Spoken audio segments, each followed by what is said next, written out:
Welcome to the Defense and Aerospace Report. I'm Vago Muradian at the headquarters of Boeing Commercial Airplanes in Long Acres, Washington. Full disclosure, Boeing is one of our sponsors, and we're honored to have with us Randy Tinseth, who's the Vice President of Marketing at BCA. Sir, thanks very much for joining us. Oh, it's a pleasure to be here. That's right, or rather, we're meeting you in your great home here in this beautiful headquarters. I wanted to start. What is the commercial aircraft outlook over the next, say, 5 to 10 years? How many airplanes are you talking about? How many of those are single? How many of those are, the twin aisle airplanes, the bigger airplanes, and even the heavies, looking at 747? Well, I'll tell you what, I'll go out a little bit further than 10 years. I'll go out the next 20 years. So over the next 20 years, we see a demand for about 40,000 new airplanes. Those airplanes are valued at close to $6 trillion US dollars. If you think about 25,000 of those aircraft are single aisle airplanes like the 737. They account for about 70% of the demand, just a little bit more than half of the investment. About 9,000 wide-body aircraft, like 787, 777, 747s, and then the remaining aircraft would be, regional jets, like 30 to 90-seat regional jet aircraft. So as we look forward, about 5% growth moving forward, 40,000 airplanes, about 60% for growth in the market, about 40% for replacement. So at the end of the day, the fleet should double over the next 20 years. So we see a robust long-term market for commercial airplanes. You guys are in an interesting position. Obviously launched the 737 MAX. The MAX 8 has been selling very well. The 9 and the 7 have been selling less well. The A321 Neo has been selling very well. Talk to us a little bit about what that narrow-body strategy looks like now, because one airplane a family doesn't necessarily make. So what are some of the moves you think you need to do in terms of that product? Well, again, the single-aisle market, about 25,000 airplanes. If you think about it, probably around 5 to 10% of it is the low end of the market covered by 737-700, A319. Close to 70% in the middle, the A320, 737-800, and then the top, probably 20-25% of the market for the bigger part of the market, like the MAX 9 and the A321.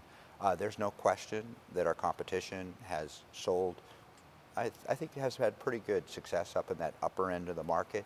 We ultimately expect to deliver about 25% of our single-aisle airplanes in that upper segment as well. So what we're doing, though, in terms of the marketplace, we're focusing on making the very best MAX 8 we possibly can, because that's the heart of the market, and that's where the majority of the airplanes will be sold. So we're very pleased with our progress. On the upper end of the market, we're looking at things we can do. Can we add a few more seats? Can we add a little bit more range? How can we enhance our value proposition that we already have today? So we're looking at a number of options and alternatives, and we're working with our customers to see what we may and might do going forward. What do you think is the big advantage of the Neo?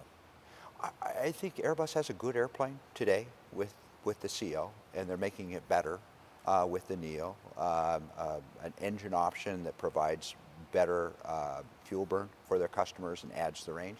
But frankly, we have a value advantage today when it comes to the 737 next generations versus CO. We're going to have a value advantage in the future. In general, more seats, more range, lower fuel burn, higher reliability. So we're going to continue to focus on what we do right and we do best, and they're going to continue to focus on what they do best. But at this point, when you talk about the new middle market airplane, what do you think that, based on what your customers are telling you and what the market trends are, have you already sketched out roughly what you think that new jet's going to look like? Yeah, so when you talk about middle of the market airplane, we define that as the market space between the 737 and the 787. So think about it, I don't want to say as a 757 replacement, but think about it as the airplane that would be a little bit like a 757. Yeah, that's what I was thinking, because that was such a core key product that you guys had. Yeah, it was a great product. We sold a little over 1,000 of them in the time that it was in production. But when we look at that middle of the market, though, we're asking ourselves, what's the right size, what's the right capability for our product, what do we hear from our customers? And we're thinking about an airplane that's probably around 20-25% bigger than a 757 was, and probably an airplane that flies about 20-25% further. So it's more capable in terms of range than single aisles airplanes today. It's a little bit smaller than twins, and hopefully it has economics that works in between those two. So think of it as a big airplane, but still retains the economics of a single-aisle airplane. That's the challenge. Is speed important to you? Because the 757, I mean, once the Concorde went out of service, the 747 and the 757 were the two fastest planes in the sky. Are you looking at something that is at the higher end of that speed range? Well, if you think about it, a 5.7 is a Mach 0.8 airplane, and a 3.7 today is what, 7.8, 7.9. So there's not much of a difference. I don't think that that's a critical factor moving forward. But of course, if you have an airplane that's going to fly 25% further than a 5.7, speed is important, especially from a scheduling perspective. From the standpoint of the 777, there are those who say that, look, sales have softened up in part, and some say, well, you guys should have stayed at 2. Going to 8 was a mistake. Where do you see the 777 market going? Well, let's just talk about rates in general. I think when you look at the single-aisle market, say the 737, we're building, 42 today, we're going to go to 47, 52, and 57, a very robust market, a market where there's more demand in the market than supply. That's why we're going up in rate. If you think about wide bodies in general, as a result of schedule challenges on the 87, the A350, the A380, we were in a bit of a catch-up mode for a while when it came to 87 deliveries and 777 deliveries, especially 777s. So the 777s, the A330s really benefited from the challenges we saw in other parts of the market. But today I'd say that the supply and demand, especially for the 777s, is more in balance. It's more normal, more regular. So we've come down in rate to make sure that that supply-demand balance is matched. And as we look forward, we're going to continue to look at the market. We're going to look at our production. We're going to look at demand, and we're going to make sure that it's balanced moving forward. What are some of the lessons that you guys learned? 787 was painful. There are folks who say that you guys are, already too late to hit full profitability on that, and I do want to push you a little bit on that. But what were some of the lessons you learned from that? 747, the Dash 8 program was supposed to be something that was going to be very straightforward, $1.5 billion program. It ended up costing you guys a lot of money. Now it was really welcome to see that 14 plane order from UPS with an option for another 14. But I think that's a little bit lower than you guys had sort of expected. What are some of the lessons that you're carrying from those two lessons in terms of how you engineer and think about future airplanes and even upgrades on the existing products that you have? Well, I think when we think about the 787, I think Jim McNerney used to say it was a bridge too far. Too many things we tried to accomplish in too short a time frame. It was really a big challenge for us. The other thing we did on the 787, I think we challenged our suppliers to do things that they were not comfortable with and not good at. Of course, some of our suppliers, we had to pull some of that work back in to do at Boeing. They especially struggled when we were asking them to do more complex things in terms of their products. So I think that we've been able to work through those things on the 787. You look at production today, building at 12 a month, things are going well. The reliability of the airplane's now over 99%. In fact, I think it was, last I saw, was 99.3%, so it's second only in terms of reliability to the 777 in terms of wide-body aircraft. So I think that what we learned is maybe a little bit more vertical integration is not necessarily a bad thing. Asking your suppliers to do what they do best is important. Don't do too many new things as you go forward. And I think the thing we learned on the 787 is when you have a disruption in one part of the factory, in one part of the development, it impacts the development on other programs. So some of the pain and the suffering we went through on the 787, frankly, it translated into challenges we had in the 747, not having resources ready at the right time, so that airplane was delayed into the market as well. And I'll tell you, when you're late to market, it impacts the demand, the supply of the airplane over time. So that's one of the challenges we had in the 47. As you look at the future of this market, right? Was talking to a very good friend of mine, and he said, basically it's a tube with wings, and we've optimized that tube with wings, and now and we've optimized it again and again. And thank goodness for your aerodynamicists and engineers and all the folks who are working to sort of constantly eke a little bit of an advantage in performance. Obviously, the shift to composite airplanes is a major shift, right? You're looking at 777. We had an opportunity to look at the 777 wing facility, and really incredible that this gigantic, sophisticated piece of equipment has not a single fastener in it, right? It's like one baked piece that comes prepared and shows up on the production floor, and you guys install everything and put it on the airplane. Or even how you're doing 787s, which are coming ostensibly in pretty completed bits over to the factory.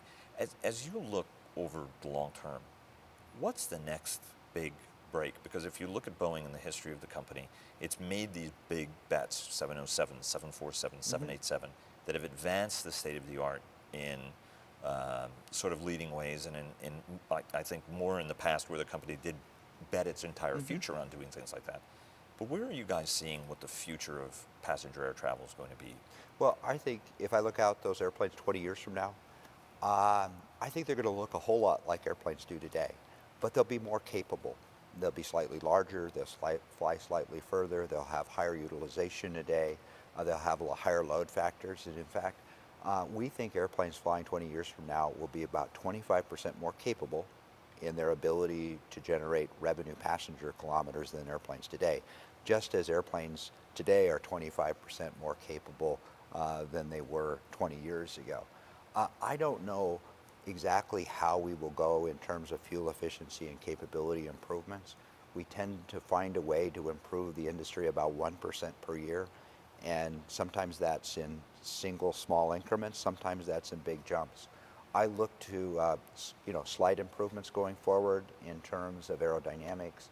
I continue to expect movement forward in terms of what we can do in terms of propulsion. And I think we'll get smarter and smarter and smarter in terms of composites and what we do in making airplanes lighter and more capable. But I think ultimately we'll continue to find a way through technology, through information management, to have airplanes flying more hours a day, to have load factor even go higher, and we become more capable as an industry. You know, the last 20 years, I've seen the number of destinations served by world airlines double, and in that same time, the cost to travel to have. And I think that those types of trends will continue moving forward.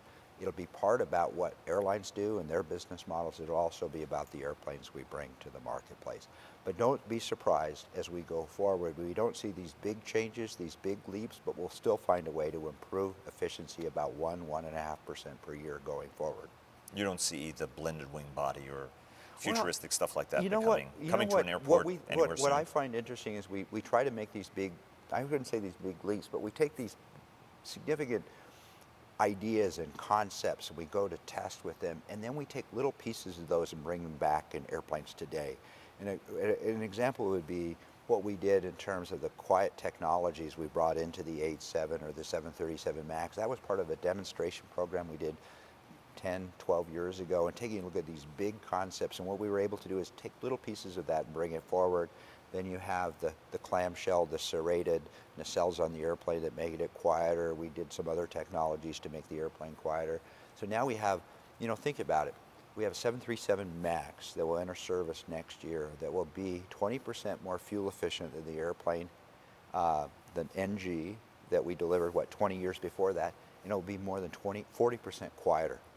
So those are little things that we've been able to do, but in terms of how we've been able to build up those improvements to build a better airplane, I think it's been quite impressive. As somebody who lives on the approach path to National Airport, as they go past my windows, the quieter airplane idea. And 40% makes a difference. 40% makes a big difference. You'll notice that. Every once in a while, you hear something go by that you're like, that's an older generation of airplane. As you're looking at the competitive dynamic out there, the market is, obviously you and Airbus are the two giants that are clashing in this marketplace. But if you look at it, Embraer has been moving up the food chain very rapidly. Great suite of products. They keep moving up to that lower. Folks have an expectation. Would love to get your views on whether or not they're going to get within striking distance of a 737 airplane.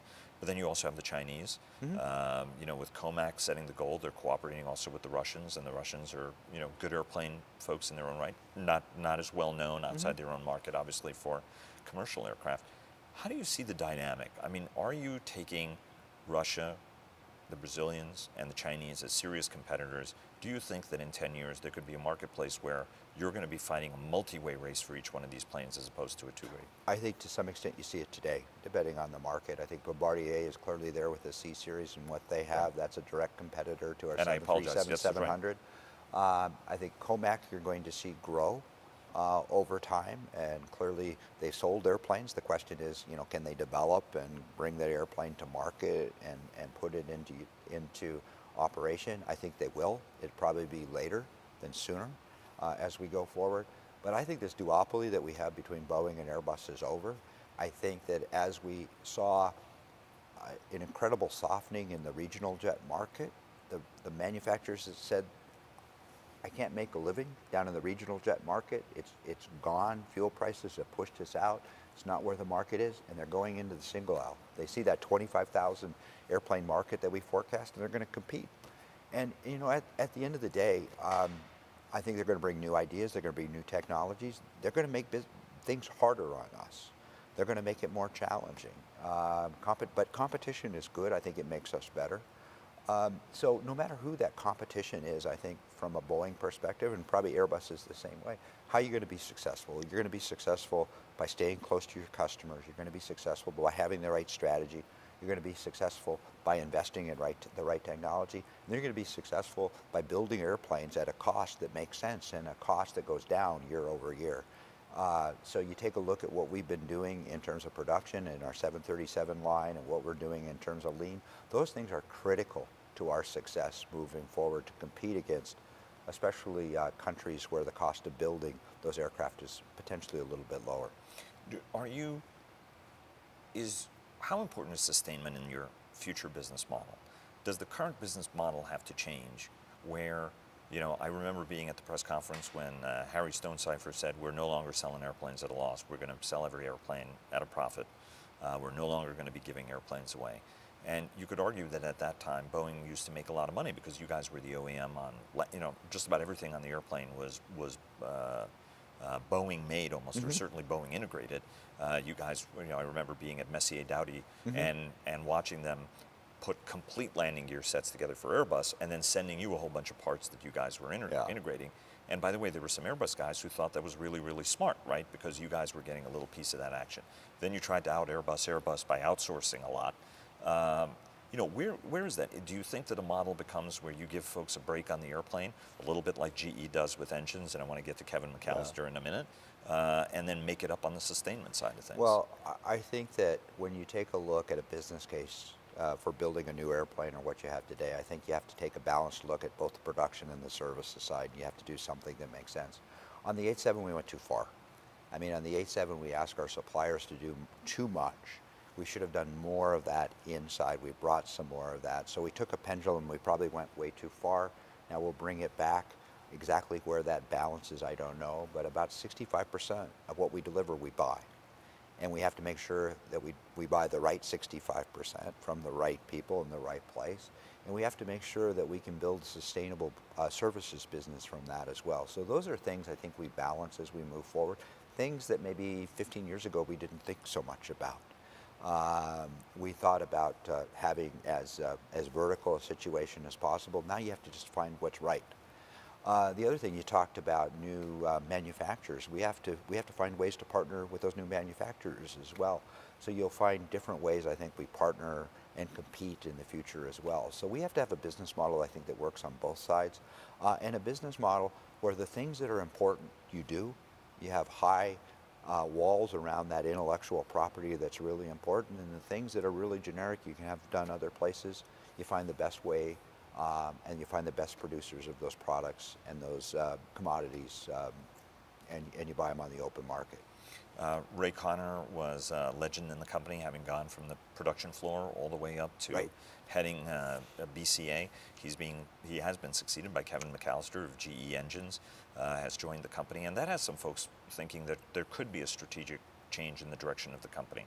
That was sort of one of the catalysts of my last question was, hey, look, GE Engines gives you a break on the engine and makes it up on the sustainment over the long term. You're part of the senior management team, senior leadership team here at BCA.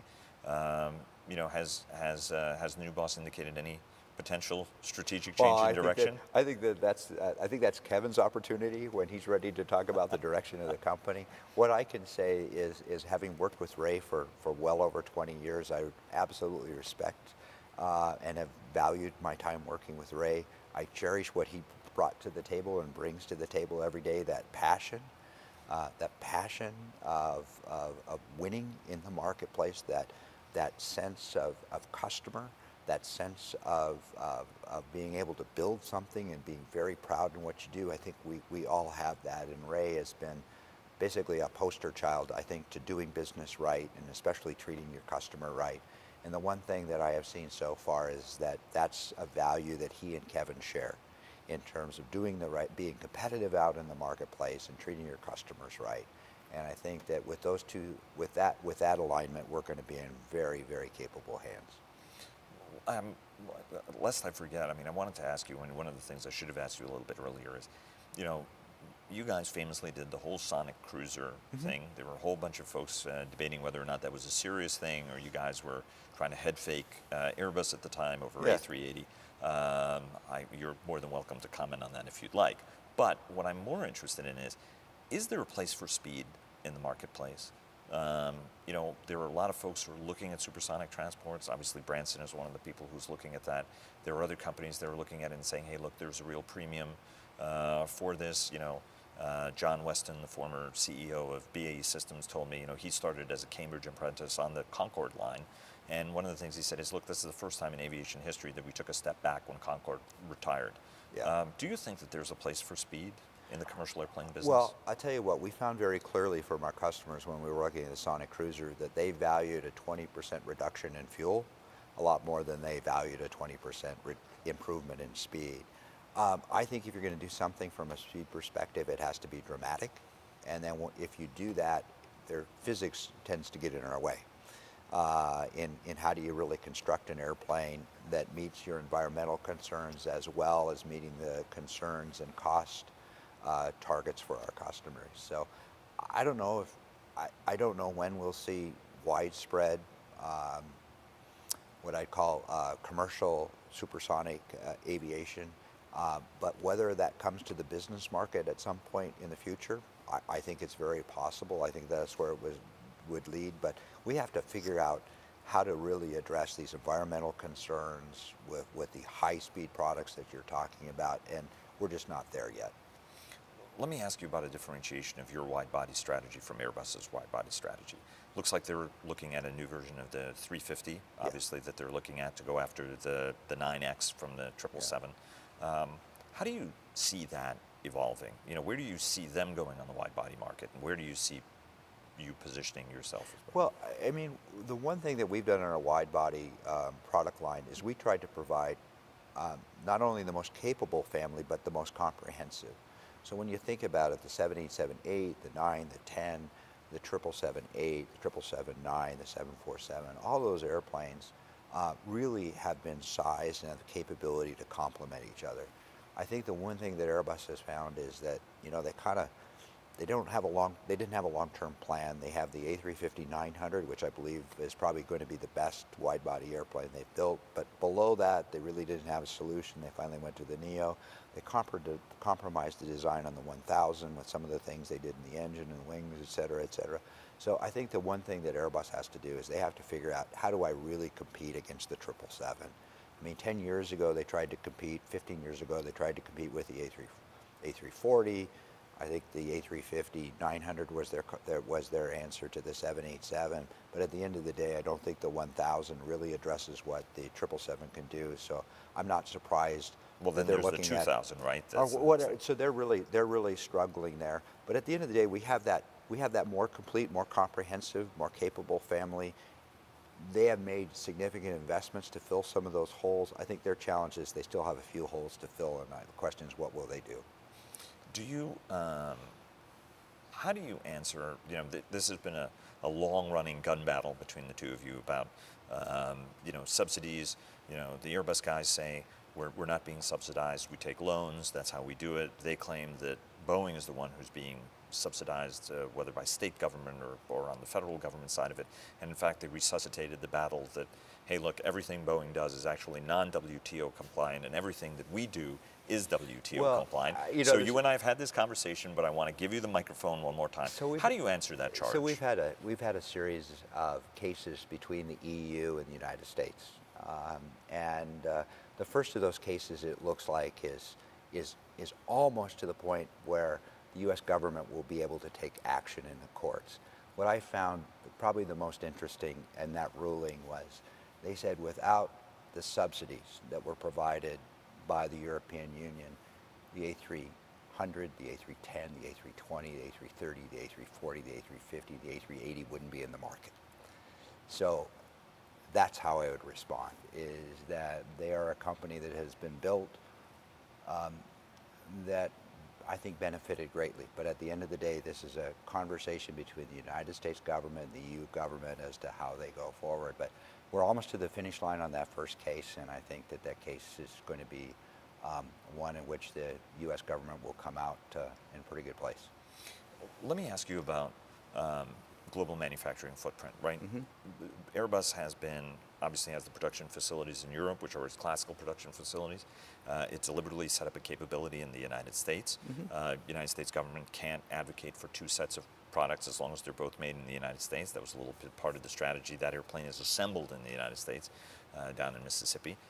And if you look at it, they've also got a facility that they're doing work in China. And I want you to talk a little bit about what you guys are doing globally. Is there an interest, for example, to set up production facilities elsewhere in the world where you think it would make sense? Well, if you take a look at it, first and foremost, our supply base is global in nature. There's no question about that. We're always looking for the best and the brightest and the most capable suppliers around the world. We have committed to a finishing center for 737s in China. 1 out of 3 737s we build today deliver to Chinese customers, so making a finishing center there makes sense. At the end of the day, one of the things I struggle with the Airbus strategy, and they made it very clear, the airplanes they build in Mobile, the airplanes they make in Shenzhen are more expensive than the airplanes they build in Europe. I think we're going to try to build airplanes and focus on a way to actually reduce costs over time. So I think that's going to be our strategy. I'll never say never on where we're going to build airplanes, but at the end of the day, we're very pleased with our strategy, where we're building airplanes, and we have a plan for the completion center, and that's where we're headed today. Supply chain consolidation continues. Collins is acquiring BE Aviation. I want to ask you what Boeing's view of that is, because these deals are changing the strategic dynamic that you guys are dealing with, obviously, as the big OEM. How, what's your guys' thinking on that? Well, I'm not a supply chain expert, but when you buy 65% of what you sell, I mean, it's an incredibly important part of our business model moving forward. I guess I would just say that, we expect a lot of our suppliers as you go forward. We expect, as we see in the market, that we have pricing, we have cost pressures, we expect them to deliver. So I don't think there's any question if there's consolidation that has in the market that makes a more efficient marketplace. I mean, we're going to be supportive of that. We certainly don't want to be in a position, though, where consolidation leads to higher cost, higher prices for the industry. All eyes are on how the Trump administration is going to look at overseas trade, insourcing, outsourcing. We obviously had the carrier where the president-elect and Governor Pence, or Vice President-elect Pence, became involved. And that raised some eyebrows in terms of how that all evolved. And there are those who worry that punitive trade policies could have a real impact, given that the United States companies are also, while they get a lot of product from overseas, also are terrific exporters. And you guys are the most important company to the U.S. balance of trade. I mean, you're the #1 American dollar value exporter for flagship goods from the United States. What is the sort of advice that you're feeding the new administration, the administration that's coming in, about the things that they've got to bear in mind as they craft their economic policies, given the United States has companies that are so globally competitive? Again, that's probably a better question for our CEO. He made a recent speech, but when you take a look at it, 80% of the products we do build deliver overseas. So having trade policies that work, we're a big advocate for deregulation and liberalization of the market. That's good for consumers. We want an environment where we can grow and the American workers can win. And Exim Bank, how important is Exim Bank for you guys doing your job? Again, it's something that we believe helps our business. It helps build jobs in America. We're pro Exim Bank. We think it's good for the aviation industry. It's good for aerospace. It's good for growth of our business. It's good for the manufacturing capabilities of the United States. Randy, thanks very much for spending so much time with us. Thank you.